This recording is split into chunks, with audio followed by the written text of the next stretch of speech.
India versus Pakistan सन 1971। जब भी हम किसी बड़े शासक की बात करते हैं तो हम ये ज़रूर देखते हैं कि उस शासक ने अपने राज के दौरान कितने युद्ध जीते हैं। युद्ध को लेकर हमने देश के ताकतवर होने का भी अनुमान लगाना सीख लिया है।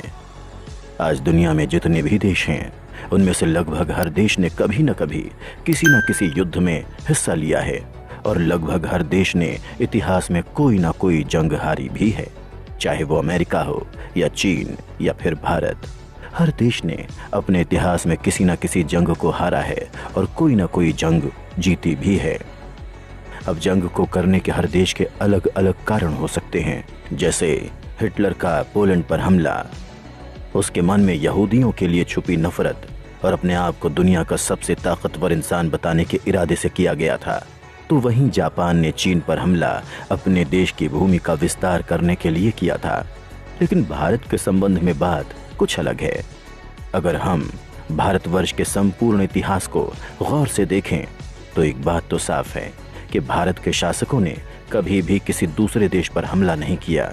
इस देश में चंद्रगुप्त मौर्य जैसे महान शासक पैदा हुए हैं जो उस वक्त दुनिया की सबसे एडवांस्ड मिलिट्री रखा करते थे। बावजूद इसके भारत के शासकों ने कभी भी अपने पड़ोसी मुल्कों पर हमला करके उन पर कब्जा करने की कोशिश नहीं की थी। मगर हाँ, जब भी किसी दूसरे देश ने कभी भारत पर हमला करने की कोशिश की तो भारत ने हमेशा इस बात का मुंह तोड़ जवाब दिया है और साल 1947 में अंग्रेजों से आज़ादी मिलने के बाद भी ये सिलसिला ऐसे ही जारी रहा है। अगर गौर किया जाए तो भारत के साथ पड़ोसी देश पाकिस्तान ने 4 बार जंग छेड़ी थी, मगर एक बार भी वो अपने इरादों में कामयाब नहीं हो सका। इसमें सबसे पहली जंग आज़ादी के ठीक बाद साल 1947 में कश्मीर को लेकर हुई थी। इसके बाद साल 1956 में एक और युद्ध इन दोनों देशों ने लड़ा है। इसके बाद इसमें साल 1971 की लिबरेशन वॉर और सन 1999 की कारगिल वॉर भी शामिल हैं।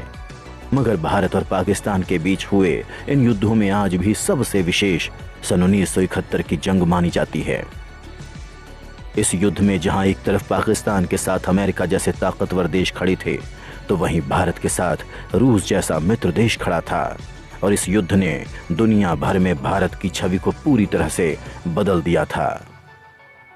दूसरे विश्व युद्ध के बाद शायद ही ऐसा कोई युद्ध हुआ होगा जिसमें 1 लाख के करीब सैनिकों ने किसी देश के सामने सरेंडर किया हो।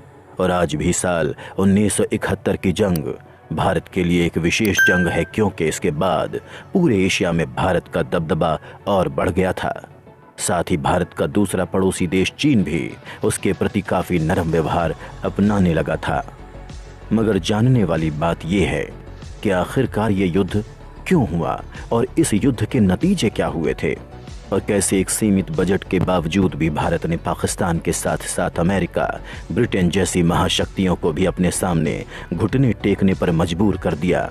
साथ ही इस युद्ध के बाद भारत और पाकिस्तान के संबंधों में क्या फर्क आया और वो क्या वजह थी जिसकी वजह से भारत इस युद्ध को जीतने में सफल हुआ और कैसे उस वक्त पाकिस्तान को 93,000 सैनिकों के साथ भारतीय सेना के सामने सरेंडर करना पड़ा।